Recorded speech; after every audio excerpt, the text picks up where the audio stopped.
something that we really need to start considering. Even though most of us are out of the, quote, education realm, we might have grandchildren who are involved, and we need to know what we should be doing as well as what's going on now. So, Dr. Holzman, thank you. Thank you. What we should be doing.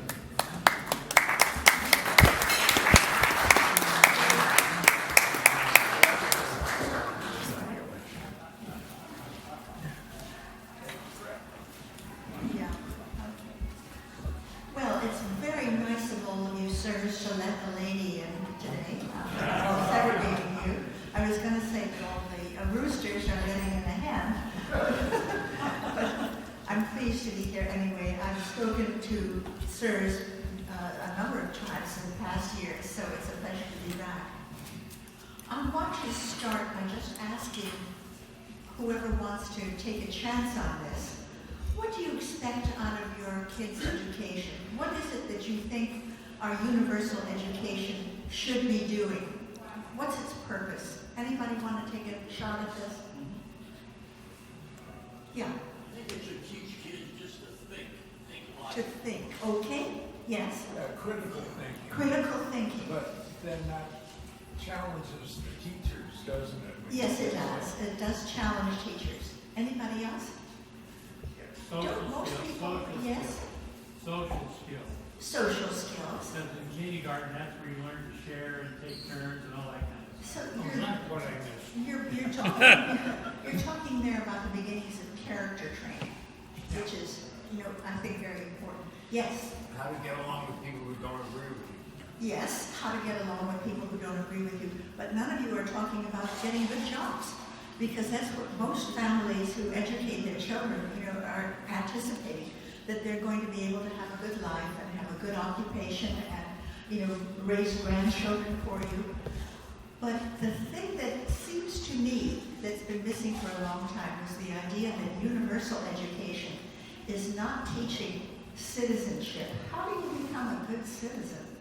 And that has to do with such things as your behavior, your willingness to listen to somebody else. Certainly critical thinking, which is essential and very much missing in our society. So these are all things that when we're looking at the future of education, we have to, as a society, decide what is it that we want national? What cultural thing do we want out of our education system that will benefit the country? And that has to do with citizenship.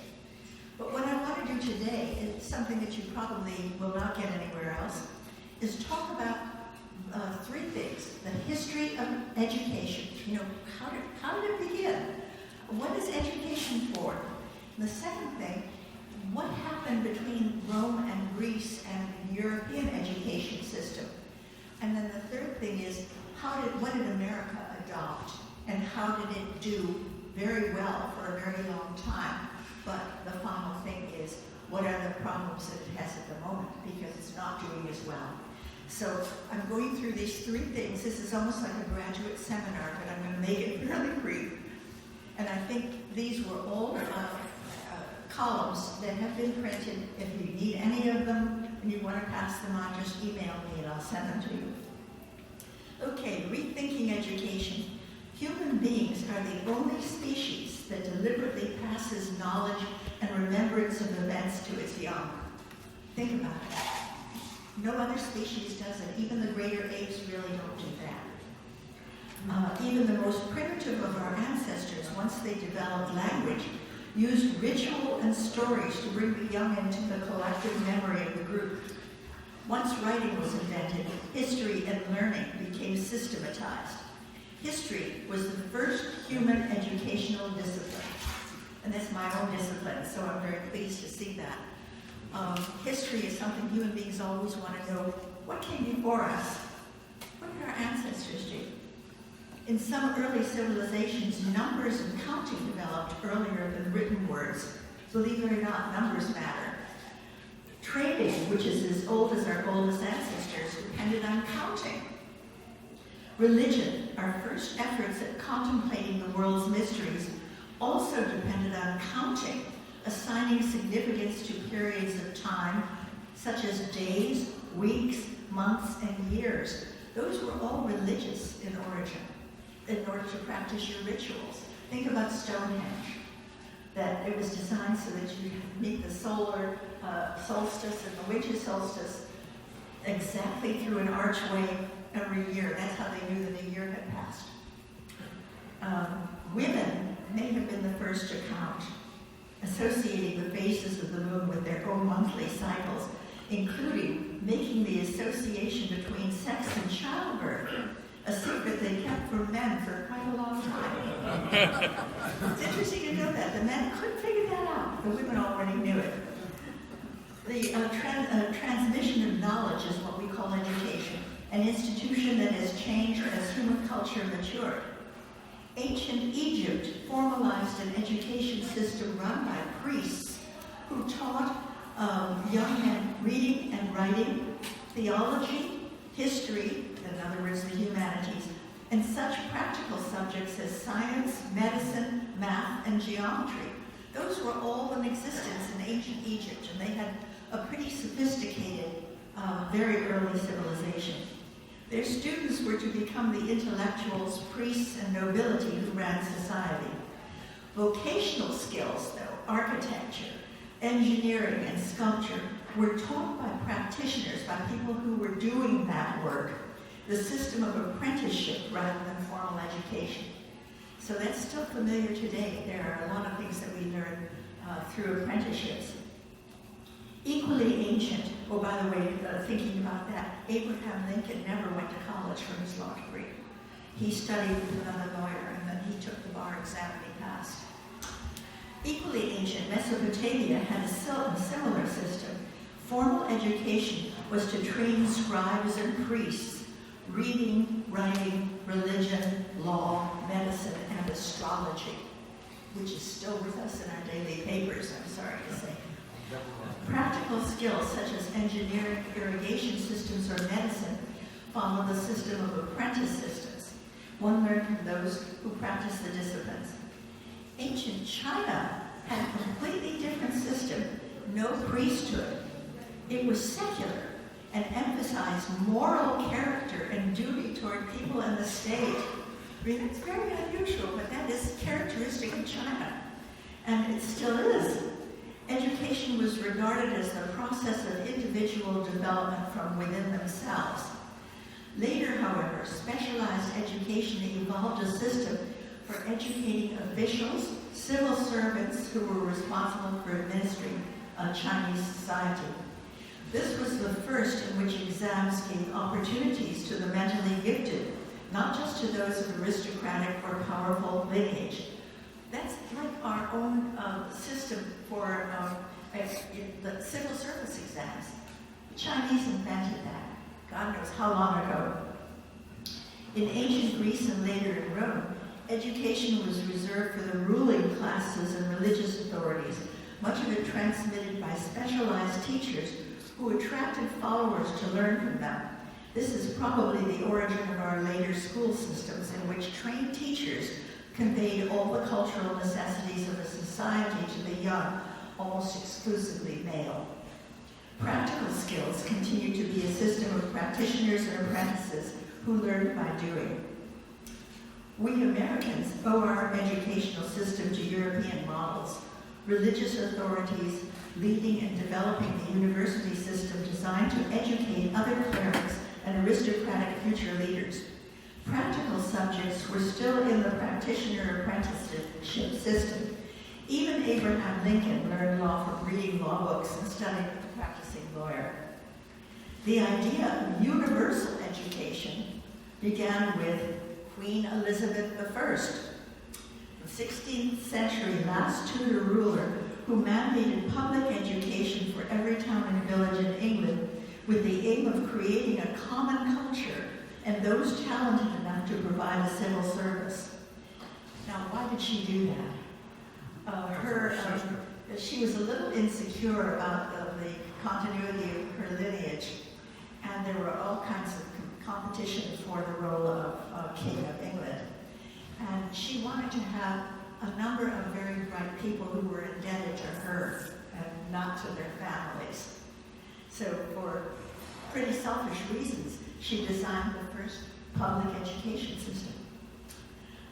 This system lifted England's education out of the nobility preserve, beginning the process of democratization with aspirations of merit and honor replacing class and privilege.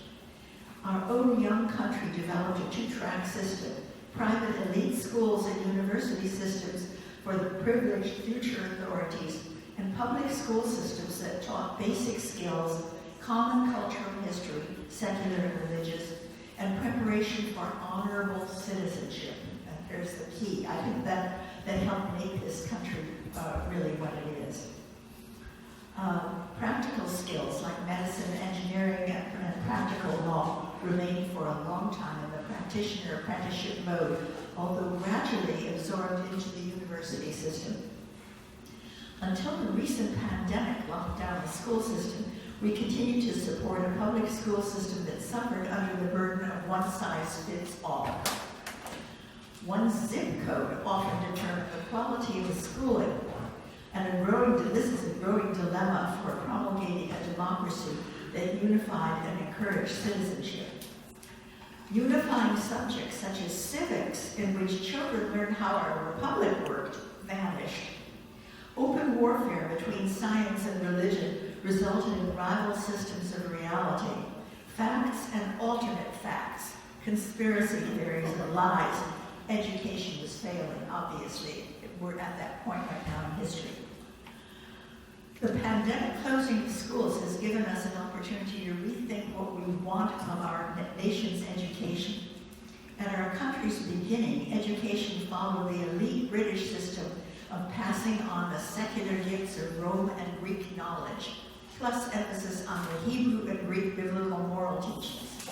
An added feature of this sort of education was political theory and thinking arising from the Greek and Roman experiments with republics.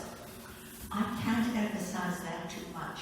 Our founding fathers all read the Greek and Roman. They were versed in Greek and Roman literature and in political writing. And they knew how the various systems that they devised worked or failed. So our founding fathers all had a solid basis. They didn't invent the system we have. They looked at where it went wrong and they tried to make it better. This system rested on college-educated tutors hired by elite families to educate their sons. These tutors immigrated mostly from Scotland, which was then going through an explosion of learning based on the Protestant promotion of biblical literacy, but adding recently revived Greek learning that rested on the scientific method. Science was making a dent in superstition. I think one of the greatest surprises in history is Scotland, which in the early 17th century was, I tell you, the end of the world. It was so poor, it was so ignorant, it was so involved in clan murders of other clans. It was a really terrible, sad place. What happened to it that all of a sudden, by the end of the next century, Scotland led the world in both wealth and in education? And that was the Protestant Reformation. It's very interesting that the Protestant Reformation did this because the founders of Protestantism wanted everybody literate to read the Bible themselves. This was one of the secrets of where religion did a good service. They also wanted women to learn to read so that they could teach their children the Bible. Well, once you let women learn to read, they could read everything else too. So we suddenly had an IQ improvement that was quite considerable in this country. The system, let's see, as more immigrants arrived in our young country, forming communities, Protestantism again set the tone. Every village was to have a schoolhouse that taught literacy, numeracy, and history, and inculcated good behavior. Children, now including girls, absorbed the values needed to be responsible, free citizens. Public education was engaged in building citizens prepared to participate in their own governance. This proved extremely important as waves of immigrants flooded into the country, people who needed to be Americanized quickly, a need met by educating the children. Several practices were considered essential in Americanizing children. Following teachers' instructions, sharing and cooperating, and I think one of you mentioned this before, learning to participate in governance. All schools held elections from kindergarten up, that children became familiar with the idea that you discuss things, you take a vote, and you are a gracious loser, something that somebody should teach our former president. And assuming more and more responsibilities as children grew older. The content of public education focused on early reading, arithmetic, geography, history, starting with local and expanded to state, national, and Roman Greek history and biblical history for those students who aspired to go to the university. Elite universities, often church-controlled, started to branch out with Jefferson's founding of the University of Virginia. That was the first secular university, by the way. Harvard and Yale were religious in their origins, Harvard particularly. Jefferson founded the University of Virginia, secular and state-run, and then agricultural colleges with moneyed founders, such as Cornell, who started Cornell University where my sister went to school, another model quickly adopted across the country. So our education system is not all government, and that makes it different from most places around the world. That it's state and local and many sources of money and funding, private, public, all kinds. As the country grew, education expanded to mandate that all children from 6 to 12 have public school, financed and managed by state and counties. We never had a national school system, but did somehow model similar curricula everywhere. Citizenship, civics, literacy, numeracy, science, and pragmatic subjects, such as shop and domestic sciences. Sports soon entered, proving training good for the body and mind, and also learning good sportsmanship, something that is very American, and promoting community solidarity. By the way, we owe the idea of sports entering education to the British, who started doing that in the 1850s. They took some of the sexual stress out of adolescent boys and made them a little bit more amenable to educate. And it did. This system proved so successful that within one generation of immigration, gifted students quickly Americanized and were admitted into colleges and into government positions. This excellent system was gradually watered down in the need to educate overwhelming numbers. Emancipated blacks moving north who had been deprived of good educations, immigrants with no tradition of public schooling, and a fad of teenagers disdaining school. Civics and geography were dropped and curricula dumbed down. Because school funding depended largely on zip codes, those districts with more money got better schools. The poorest were relegated to failing and falling apart schools, resulting in a growing population of undereducated citizens, which we have today. Compounding the problem is the internet, flooding the minds of children and the undereducated with unvetted data, conspiracy theories, popular vulgarity, and loud platforms for demagogues. We currently see the consequences of this. A sizable percentage in the population is unable to separate the big lie from fact, that our recent election was one of the fairest and most honest in history.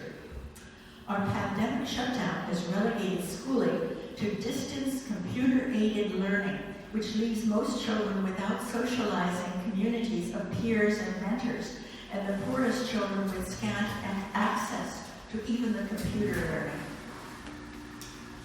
When I was a child, I couldn't wait till I was able to go to school. I loved school, from kindergarten to graduate school.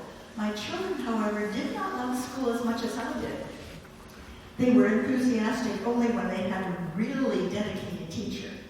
My daughter had two of them, both men, The first was in the 5th grade, and he had a passion for Van Gogh and Shakespeare. She caught his enthusiasm. Later, she had a teacher who was a Holocaust survivor who taught the history of World War II, and this was in high school. Other than those two teachers, school was a drag for her. My son had 2 years of prep school in Iran, and he too had a wonderful teacher. When she died in a plane crash, he lost all interest in school. Returning to the U.S., we enrolled him in a new school in which all he learned was to smoke pot. Now the process of rethinking education, I go back to the first system, a gifted teacher attracting paying students. Socrates in ancient Athens was such a teacher. He taught critical thinking, and by the way, those of you who know his history, what did he get for it? He got condemned to death for daring to teach the truth and critical thinking. The city fathers thought that was bad for children. His instruction was questioning why a student thought the way he did, and in the process, freeing students of blind acceptance.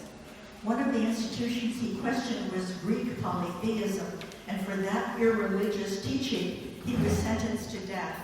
I think in the Stokes trial, the school teacher, my goodness, it's noisy out there. The Stokes trial, where there was a teacher trying to teach evolution, and what happened to him. I have a friend who started her own school when her 2 daughters were little. She was a professional woman who realized that she could do a much better job than a hired nanny with little education. Her institute grew as her daughters grew up, and her system was smashingly good. She made use of our community that had neighbors and friends with teachable activities, and whenever her girls wanted to know something, she found willing tutors for them. I was one of her tutors. Her children bloomed and had no problem gaining entrance into any Ivy League universities they chose, and are now happy, successful citizen adults. My friend was so gifted as a teacher herself that her children enjoyed social teaching as well, dancing, skiing, public speaking, and contributions to their society. One daughter and her fellow classmates invented an ice cream maker powered by solar cells. They were 12 years old, and they took their invention on the road and just astonished everybody that kids could be this bright. Unfortunately, this kind of system is very expensive and cannot be a model for reforming the entire U.S. system of education, but some elements can be adopted. Community is one of them, and I see here in this room, and I've been talking with my table mate here, the kind of educational backgrounds and professional backgrounds you all have. Surely there could be contributions to education if you were called in by the schools to teach a class in something, and it would be inspiring to the students. We do not have a national education system, a choice made early. Education is local, town, city, county, and state systems are our mode. The flaw is financing. Rich communities can afford a good school system while poor ones cannot. What is the role of a national education system then? What should our country do? So my solutions here are very brief and they're very general. Money. Financing education should equalize the local zip code dilemma. For those with less resources, those should be augmented by grants, carefully regulated to avoid abuse. Now there's a role for federal government, the pot of money. And you're not telling people how to do the schooling, you're supplying districts with money to equalize their ability to hire good teachers. Teachers. Professional teachers get degrees from colleges that largely agree on methodology, but one size does not fit all. There are great teachers and mediocre ones. Communities do know the difference. A country with wonderful outcomes, Finland, has the answer. Make teaching a respectable, competitive profession with payment to match. We could do that. The best students in universities in Finland compete to get into a school where they're going to wind up being a teacher. Now, you're going to get some good people out of that. Resources: art galleries, museums, traveling orchestras and theater groups, and internet. We were just talking about the history series of Ken Burns. Those could be used, they could be broadcast nationally in every school system that wants to have them. And that's probably the best history they're going to get. The local community's pool of elders and retired specialists, such as yourselves, could enhance all sorts of disciplines, including those using apprenticeships that provide hands-on experience. I interviewed a man in Baltimore who was a retired, I guess they were making equipment for antennas, some kind of system that had become obsolete in America. But he found out that there were countries all around the world that were still using our old systems and they had no spare parts. So he went to the inner city and found a group of black young men, made them apprentices, taught them how to produce the parts, and he had a business that was international, and he got these kids interested into something that benefited their lives. That's how retirement can work. Community. Small town newspapers have played a huge role in educating Americans. Journalism's code of investigative processes and efforts at factual reporting can undo our current dilemma of alternate facts, made-up conspiracies, and deliberate lies. Money spent to revive local papers would be well spent. And I think that has to be federal too. Our small town papers are dying. And the reason that small town papers are so important is that when they write up something, and you live in that town, you know whether it's baloney or it happened, because you can see it with your own eyes. So that's the first time you have to depend upon a written report and know that it's truth. And from there, you go from the small town papers to the larger city papers and then the national papers. And finally, the last thing is philosophy. The country as a whole should determine the philosophy for American education. Our past leads the way. We want to produce honorable, diligent citizens. I think those are the three words that we want in our system. Honorable would cover the teaching of ethics, honesty, and empathy, qualities that would benefit work, family, and community. Diligence would cover America's already good work ethic and respect for our underpaid essential workers. Children need values. With that, I'm going to stop and just open for questions.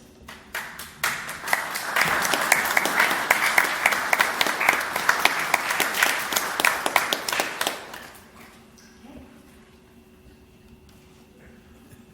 Yeah. Well, I have a daughter that's been in education now for 35 years, and she's going to be retiring this spring. And finally, she's gotten back into the classroom, and she has really enjoyed getting back in the classroom.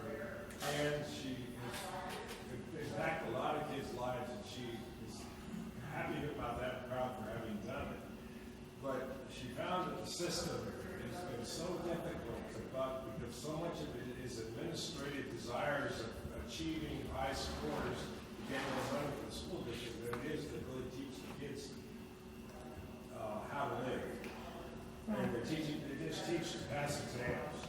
I think this is a really important issue, that in the desire to meet qualifications to get funding, many children are just being taught to pass tests. And that's very boring. That is no way to learn. It's not a good way to teach. And it discourages good teachers from being inventive and from doing the things that are needed to get the children really involved. And I think we have to fix that. That's a problem that's nationwide, and I think that there's a lot of protest about it. The things that government should mandate should be very few and far between. The idea of testing in detail is much too difficult. New York State had a system when I was growing up that in the 10th grade they gave regents exams throughout the state. And the regent exam was and this was from 10th and 11th graders took it.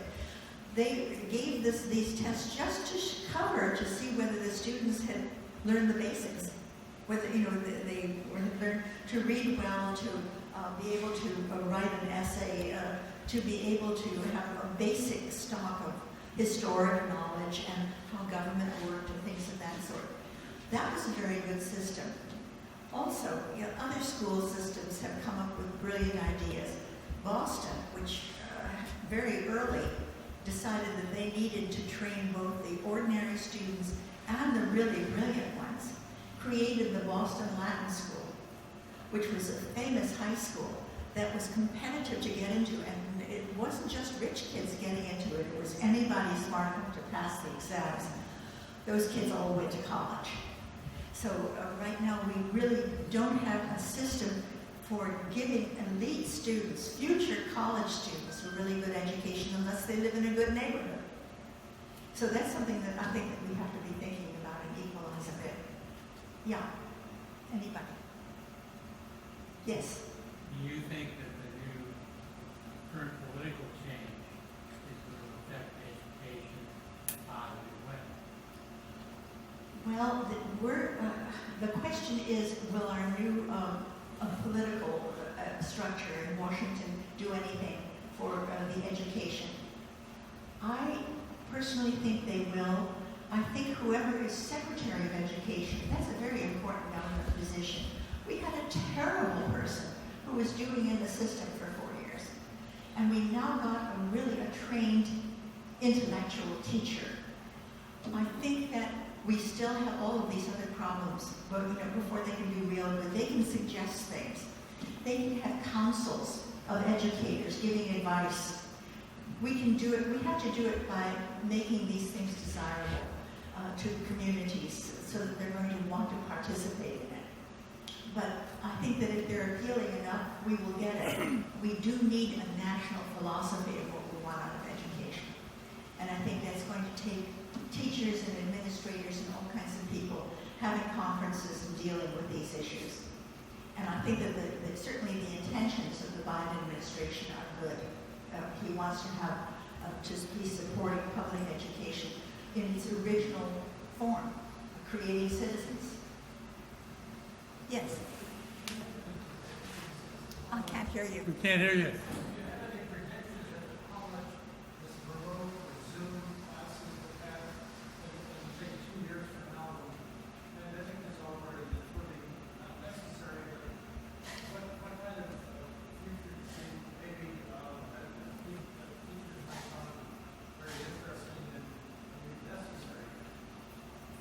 The question was, after the pandemic's effects are gone, what is going to happen to the school system? We've had kind of an absence year in which we've had a completely remote system that worked halfway for people, kids who had means and failed the rest.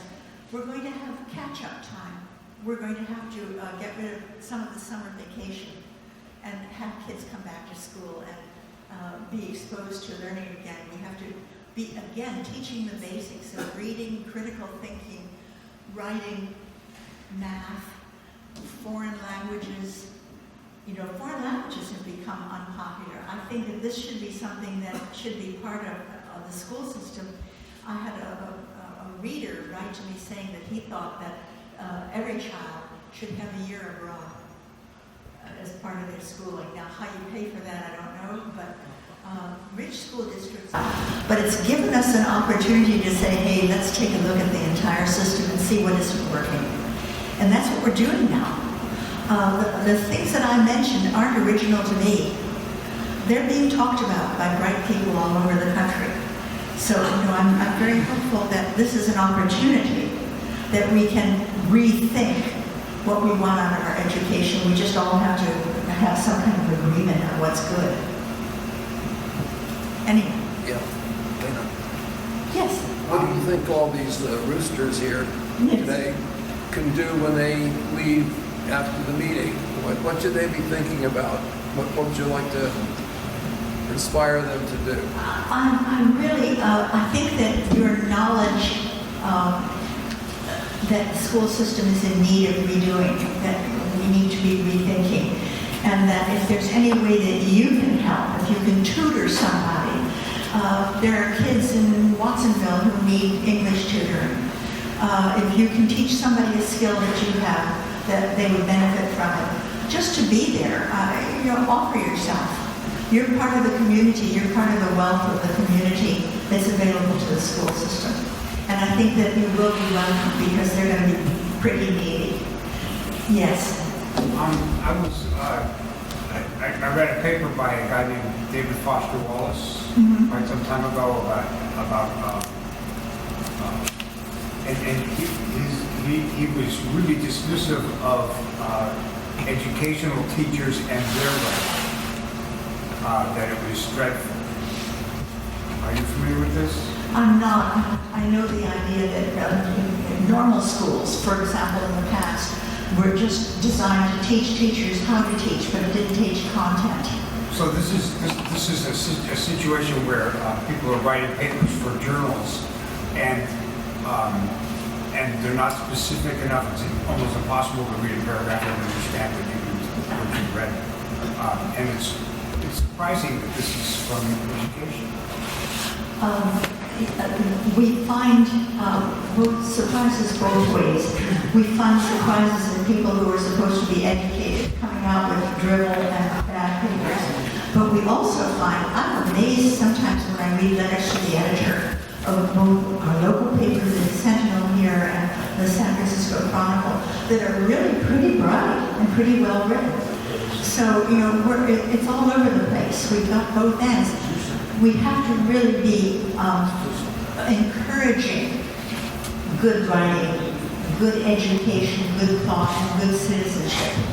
And I think it all comes back to that. I think we had a discussion about history teaching, how it's run afoul of our country's beginnings, that it's now become a Democrat and a Republican issue where it shouldn't be.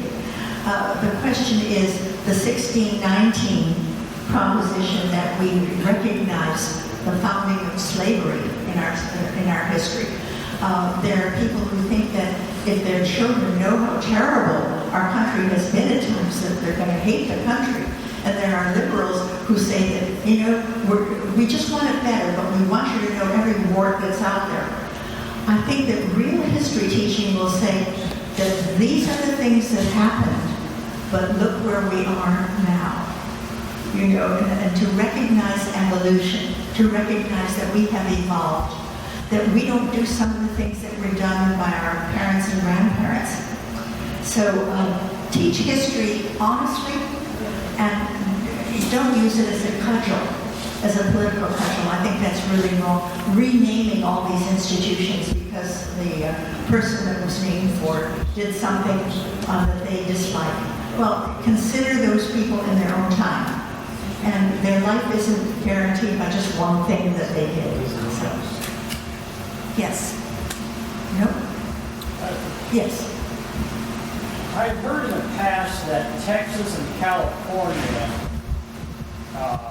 those school populations drive textbook content for the rest of the country. Is that still true? Yes, the question was about California and Texas driving school textbook sales for the rest of the country. Yes, it is true. I have a problem with textbooks. I never use them when I taught history. I would mandate a number of atlases and paperbacks and other reading materials. A textbook is one size fits all and doesn't have the room to have nuance. I think that, again, in Finland, I'm sure that they don't have to rely on a single textbook for a subject matter. The teachers have competed to get their educations and they're going to be good. So I think that, yes, there's been just too much control of textbooks as a money-making industry. And I'd like to see it phased out. I don't think they're generally very good. A textbook for medicine or for law, that's one thing. But for humanities and for history, no. I wouldn't suggest that. We have much better sources.